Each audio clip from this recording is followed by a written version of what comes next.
एक बार गौतम बुद्ध अपने शिष्यों के साथ धर्म सभा में बैठे हुए थे। उस सभा में बुद्ध के चाहने वालों से ज़्यादा उनके विरोधी थे। जिसने उस सभा को आयोजित किया था वह भी महात्मा बुद्ध से ईर्ष्या करता था। सभा का आयोजन राजा के महल में हुआ था, इसलिए राजा के सभी खास लोग उस सभा में उपस्थित हुए थे। बुद्ध सभा में जाने से पहले ही जानते थे कि आज इस सभा में उनके विरुद्ध कोई ना कोई षड्यंत्र अवश्य रचा जाएगा।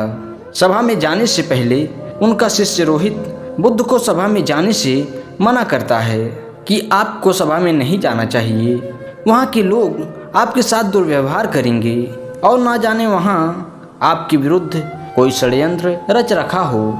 लेकिन गौतम बुद्ध अपने करुणा की वजह से अपने आप को उस सभा में जाने से नहीं रोक पाए। सभा की शुरुआत होते ही बुद्ध के साथ कुछ तीखे प्रश्नों से बुद्ध से ईर्ष्या करने वाले लोगों का यही प्रयास होता कि बुद्ध से कुछ ऐसा प्रश्न पूछा जाए जिसका उत्तर गौतम बुद्ध ना दे पाएं। परंतु बुद्ध सभी प्रश्नों का उत्तर बहुत ही आसानी से दे देते हैं। सभा में बैठे सभी लोग अपने अपने प्रश्न बुद्ध से पूछ लेते हैं और उन्हें उनके प्रश्नों का उत्तर भी मिल जाता है। तभी अचानक से वहाँ एक स्त्री आती है और बुद्ध से कहती है कि आप तो ध्यान की बातें करते हैं, ज्ञान की बातें करते हैं, सत्य की बातें करते हैं, आप लोगों को सत्य की राह पर चलने का दिशा निर्देश देते हैं। क्या आपके भीतर थोड़ी सी भी दया नहीं है कि आपको मुझ अबला की कोई चिंता नहीं है? मुझे आपने गर्भवती करके छोड़ दिया। क्या आपको मेरे पेट में पल रहे बच्चे की कोई फिक्र नहीं है? उस स्त्री की बात सुनकर उस सभा में हलचल मच जाती है कि लोग एक दूसरे से बातें करने लगते हैं। उस सभा में बैठे हर एक व्यक्ति खड़ा हो जाता है और कहता है कि औरत के सौंदर्य के आगे बड़े बड़े ज्ञानी भी अपने घुटने टेक देते हैं। तो फिर ये बुद्ध क्या चीज़ है?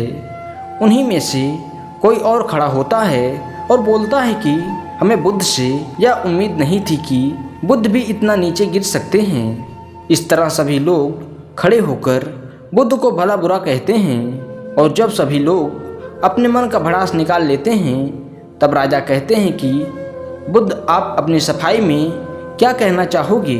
और वह राजा भी बुद्ध से ईर्ष्या करता था। वह चाहता था कि बुद्ध बदनाम हो जाएं, परंतु इस सभी घटना का कोई भी असर महात्मा बुद्ध पर नहीं हो रहा था और ना ही लोगों के शब्दों का बुद्ध पर कोई असर हो रहा था और उस स्त्री के झूठे आरोपों का बुद्ध पर कोई असर नहीं पड़ा, क्योंकि महात्मा बुद्ध उस सत्य को जानते थे।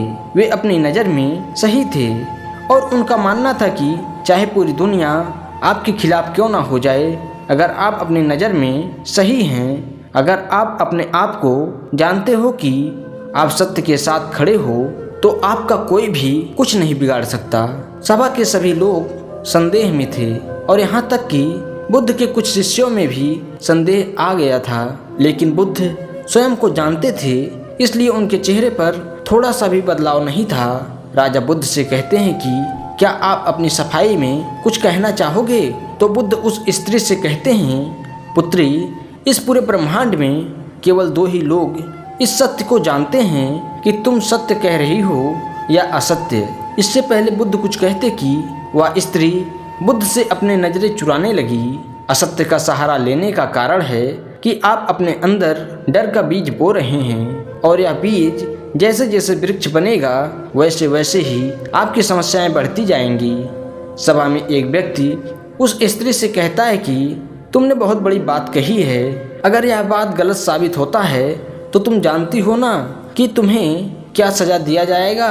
उस व्यक्ति की बात सुनकर उस स्त्री के हाथ पैर कांपने लगते हैं और वह तेजी से वहां से दौड़ने लगती है और जब वह दौड़ती है तो तेजी से भागने के कारण उस स्त्री ने अपने पेट में जो भी गठरी बांध रखी थी वह जमीन पर गिर जाती है और सत्य सबके सामने आ जाती है कि उस स्त्री ने अपने पेट पर गठरी इस तरह बांध रखी थी कि जैसे कि सच में वह गर्भवती हो।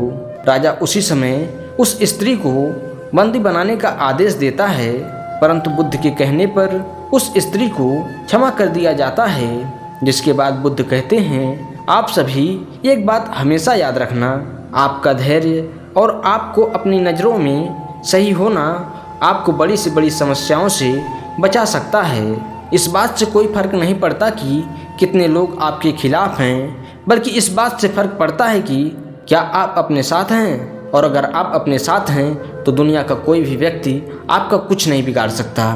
धन्यवाद दोस्तों। उम्मीद करता हूँ कि ये वीडियो आपको पसंद आई होगी, और अगर वीडियो पसंद आई हो तो वीडियो को लाइक, शेयर और चैनल को सब्सक्राइब जरूर करें।